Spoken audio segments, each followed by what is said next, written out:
بسم اللہ الرحمن الرحیم۔ السلام علیکم معزز طلباء کرام، آپ سب کیسے ہیں؟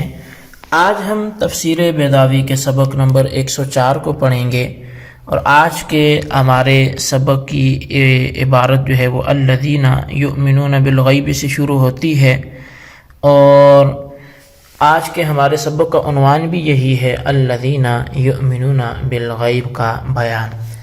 آج کے ہم سبق کی سب سے پہلے اپنے معمول کے اعتبار سے عبارت پڑھتے ہیں، اور اس کا ترجمہ کرنے کے بعد پھر اس کی وضاحت کی طرف بڑھیں گے۔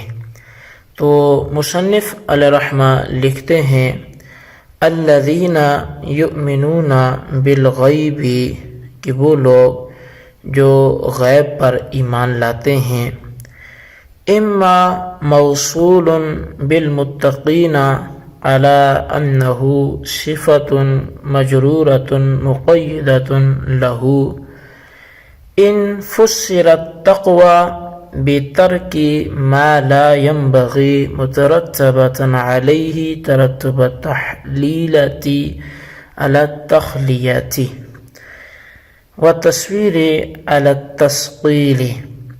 الذین یؤمنون بالغیب کا تعلق یا تو متقین کے ساتھ ہے، اس طور پر کہ یہ اس کے لیے صفت مقیدہ ہے، اور صفت مقیدہ ہے اور حالت جری میں واقع ہے، اور صفت مقیدہ اس شرط پر ہوگا جبکہ تقوی کی تفسیر نامناسب چیزوں کے ترک کے ذریعے سے کی جائے، اور اس کا متقین پر جو ترتب ہوگا وہ بھی اس طرح ہوگا جیسا کہ آراستگی کا ترتب جو ہوتا ہے صفائی کرنے پر، اور صورت کشی کا ترتب قلعی چڑھانے پر ہوتا ہے، تو اسی طرح اس کا اس پر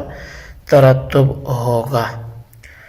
او موضحۃ ان فسر بما يعم فعل الحسنات وترك السيئات لاشتماله على ما هو اصل الاعمال واساس الحسنات من الایمان والصلاة والصدقة، فإنها أمهات الأعمال النفسانية والعبادات البدنية والمالية المستتبعة لسائر الطاعات والتجنب عن المعاصي غالبا۔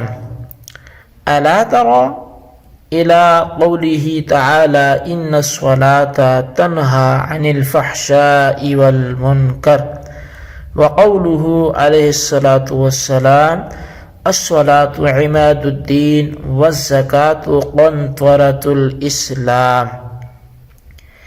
یا پھر یہ آیت متقین کی صفت مودحہ ہے اگر تقوی کی تفسیر ایسے لفظ سے کی جائے کہ جو فعل جمیع حسنات اور ترک جمیع سیئات کو، یعنی فعل جمیع حسنات اور ترک جمیع سیئات کو عام ہو، کیونکہ الذین یؤمنون یہ آخر تک جو ہے وہ اپنے ما بعد ینفقون تک ان چیزوں پر مشتمل ہے جو اعمال کی اصل اور نیکیوں کی جڑ ہیں، یعنی ایمان مشتمل ہے صلاۃ و زکوٰۃ پر، اور ان چیزوں کو اصول اعمال کیوں کہا گیا ان چیزوں کو؟ اس لیے کہ ایمان نفسانی احوال کی جڑ ہے، اور نماز بدنی اعمال کی، اور زکوٰۃ عبادت مالیہ کی، اور ان اصولوں کے لیے لازم ہے کہ انسان تمام طاعات کو بجا لے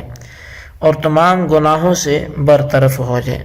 دیکھتے نہیں کہ اللہ تعالیٰ فرماتا ہے ان الصلاۃ تنہی عن الفحشاء والمنکر، اور نبی علیہ الصلوۃ والسلام نے بھی ارشاد فرمایا کہ الصلاۃ عماد الدین، والزکات قنطرۃ الاسلام، اور او مادحۃ بما تضمنه وتخصیص الایمان بالغیب واقام الصلاة وایتاء الزکاة بالذکر اظہار لفضلها على سائر ما يدخل تحت اسم التقوى او على انه مدح منسوب او مرفوع بتقدیر اعنی او هم الذین واما مفصول عنه مرفوع بالابتداء وخبره اولئک على هدى فيكون الوقف على المتقین تاما.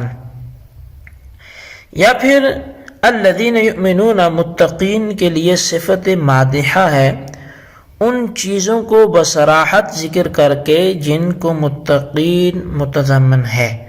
اور متقین کے اوصاف میں سے بالخصوص ایمان بالغیب اور اقامت صلاۃ اور ایتاء زکوٰۃ کو ذکر کرنا، ان تینوں اوصاف کی ان بقیہ اوصاف پر فضیلت ظاہر کرنا ہے جو لفظ تقوی کے تحت آتے ہیں. یا اس آیت کا تعلق ما قبل سے اس بنا پر ہے کہ یہ فعل اعنی اس کے مقدر ہونے کی وجہ سے منصوب ہے، یا ضمیر ہم کی تقدیر کی وجہ سے مرفوع ہے. اور یہ آیت متقین سے اس بنا پر جدا ہے کہ پورا جملہ بتاویل مفرد مبتدا اور اولئک علی ھدی من ربہم اس کی خبر ہے. اس صورت میں متقین پر وقف تام ہوگا. جی طلبہ کرام، یہ تھی ہمارے آج کے سبق کی عبارت اور اس کا ترجمہ.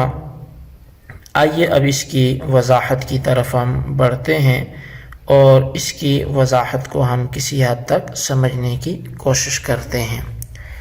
در حقیقت آج جو ہم نے عبارت اور اس کا ترجمہ کیا ہے، ایک طویل عبارت پڑھی، الذین یؤمنون بالغیب سے متعلق ہے. سورہ بقرہ کی پہلی آیت الف لام میم یہ مکمل ہوئی. اس کے بعد ذالک الکتاب لا ریب فیہ اور ذالک الکتاب لا ریب فیہ ھدی للمتقین پہ آ کے دوسری آیت بھی مکمل ہوئی. تو ہم نے جیسے ہی سورہ بقرہ کا آغاز کیا تو ایک طویل گفتگو ہماری الفاظ تہجی پر گزری اور حروف مقطعات کے اسرار و رموز کو علامہ قاضی بیضاوی علیہ الرحمہ نے خوب بیان کیا. تو اس کے بعد دوسری آیت پر بھی ہماری مختلف طرح سے بحث ہوتی رہی، لیکن اب دونوں آیات کی تکمیل کے بعد ہماری گفتگو آگے بڑھتی ہوئی تیسری آیت کی طرف بڑھی. تو الذین یؤمنون بالغیب یہ تیسری آیت ہے سورہ بقرہ کی، اور اس کے تحت قاضی صاحب نے 3 بحثیں ذکر کی ہیں. پہلی بحث جملہ کی ترکیب کے متعلق ہے، دوسری بحث ایمان کی تحقیق کے متعلق ہے، اور تیسری بحث غیب کی تفصیل کے متعلق ہے. اس سے پہلی بحث کا حاصل یہ ہے کہ الذین یؤمنون بالغیب کا یا تو متقین کے ساتھ اتصال ہوگا اور یا انفصال ہوگا.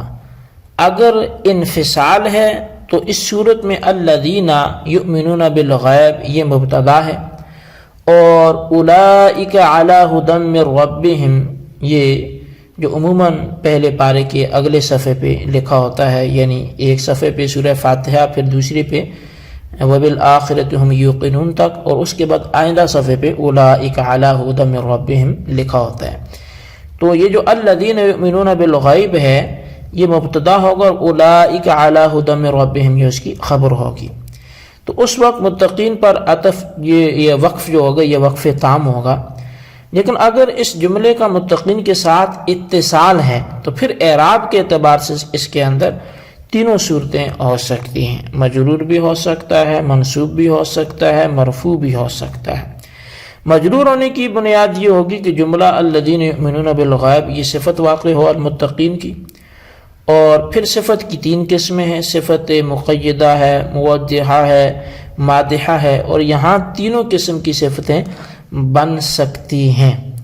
لیکن یہ تینوں صفتیں متقین کی مراد پر موقوف ہیں، یعنی اگر آپ متقین کی تفسیر یہ کرتے ہیں تو پھر یہ فلاں صفت ہوگی، وہ دوسری کرتے ہیں تو فلاں صفت ہوگی، اور اگر تیسری کرتے ہیں تو پھر صفت کی یہ قسم ہوگی۔